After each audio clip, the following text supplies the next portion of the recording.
Sono Gaspare Tabacchi e vivo qui ad Auronzo di Cadore, e dove ho aperto anche un piccolo negozio di artigianato locale, precisamente di sculture in legno.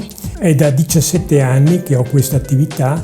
Auronzo di Cadore si trova in area di confine con l'Alto Adige. Questo lavoro dipende dal turismo, ed essendo qui una zona dove il turismo non è continuativo, si lavora bene solo un paio di mesi all'anno.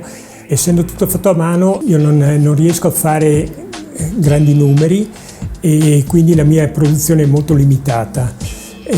Comunque lo faccio sempre da quando ho iniziato, con molta passione, e mi fa piacere anche vedere la gente che entra nel mio negozio e che è sempre soddisfatta nel vedere che esistono ancora queste attività, queste realtà. Vedo soprattutto che molti bambini sono presi dal mio lavoro e vorrebbero anche loro iniziare, quello che io spero sempre che succeda, perché purtroppo sono delle passioni che tendono a morire. In altre zone, per esempio in Alto Adige, ci sono delle vallate intere che lavorano esclusivamente con questo genere di articoli, però sono molto più strutturate e possono fare grandi numeri, però hanno anche un flusso di turismo molto più elevato e riescono a stare in piedi facilmente. Comunque io cerco sempre di tenere duro e di impegnarmi più che posso anche nel creare degli oggetti nuovi. È importante mantenere